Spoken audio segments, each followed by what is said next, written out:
Hey everybody, today we are going to be talking about weapons in Aikido.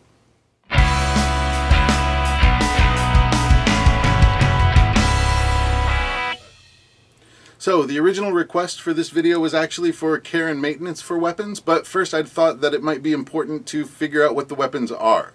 I will be talking about maintenance and storage towards the end of the video, so please stay tuned for that. Generally, Aikido is thought of as a Tai-butsu, which means you just use your body for the art.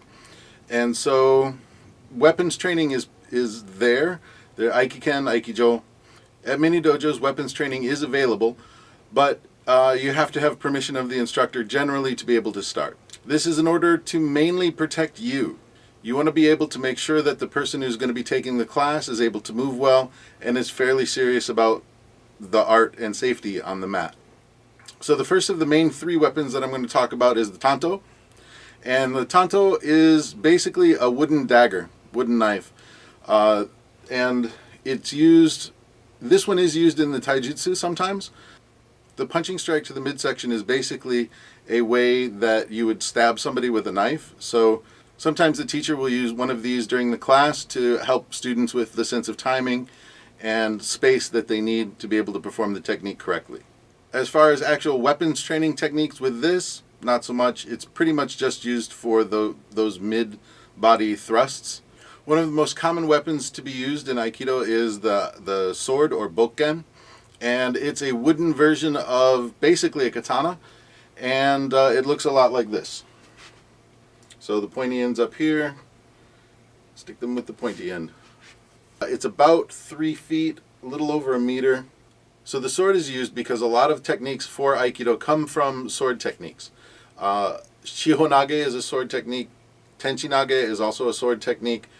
A lot of the origins for a lot of the techniques come from having a sword in a hand or having to get a sword from somebody on the battlefield because you've lost yours. Generally, bokken training is called Aikiken because Aiki for Aikido and Ken for sword. So the next major weapon that people do a lot of training is Aikijo. So this is the jo. It is the short stick, and this one's about 4 feet long. This one is trained pretty much the same way as the sword. There are a series of techniques, kata.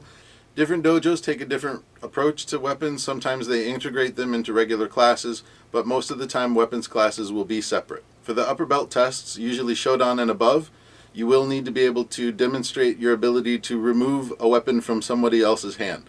And that'll go for the Tanto and the Jo and the bokken. Other arts do use a bow staff, and it's about another 2 feet on top of this one.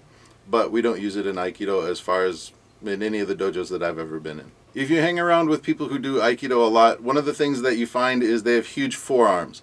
That's partially because of the techniques, but it's also partially due to the weapons training.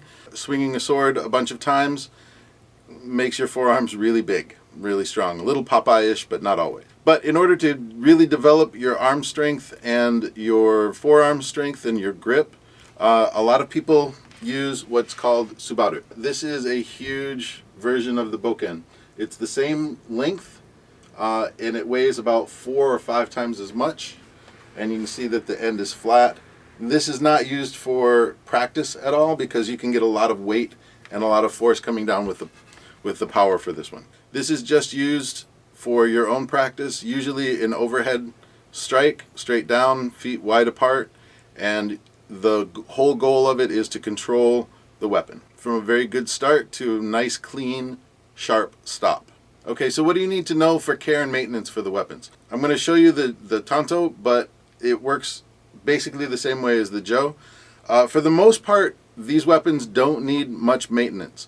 You do want to be careful on the bokken that this contact edge stays smooth, so just run your hand over it and make sure that there are no splinters. If there are splinters, you can take a fine-grained sandpaper and polish them out, but you want to be very careful using the blade after that because that means that the wood is starting to get worn.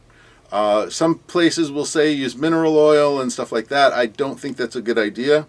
I've never used any oil on mine. The only thing that's ever gone into the bokken is sweat, and that helps actually keep the grip for it. So maintenance is pretty easy. At the end of practice, just make sure that you don't have any splinters and no severe indentations on the weapons, and that way you know that they're going to be safe to use next time. You should in general check before and after practice. When you use the bokken to practice, if you're going to do a pair technique, a pair kata, then you want to, right down here at the very bottom, there's a blade block that fits on it, and if you don't want your fingers smashed, it is a very good idea to have one and probably several. They get broken pretty easily because they take a lot of the strikes. And this is just a rubber gasket that slips over and keeps the block in place.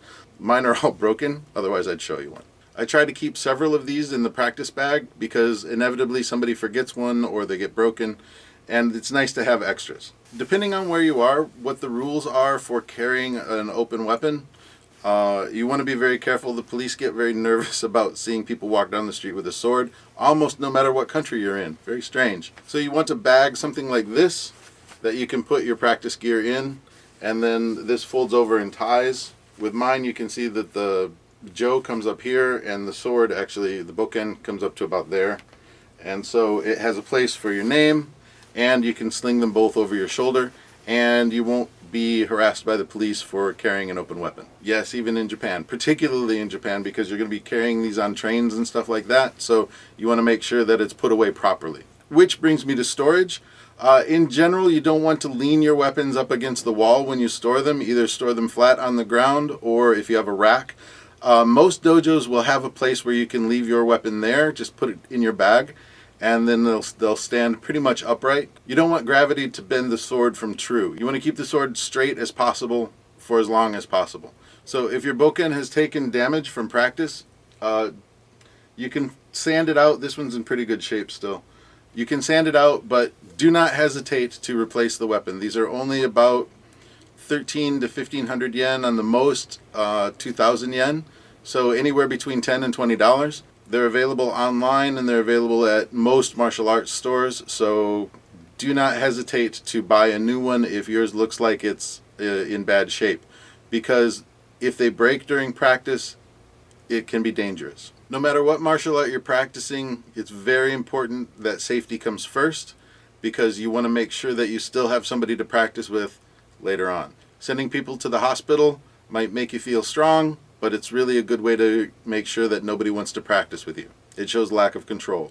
So make sure that you're always in control, make sure your gear is in good shape, and make sure that you have fun. Alright, well, as for me, it's about time to take this bad boy outside and do 100 strikes with it.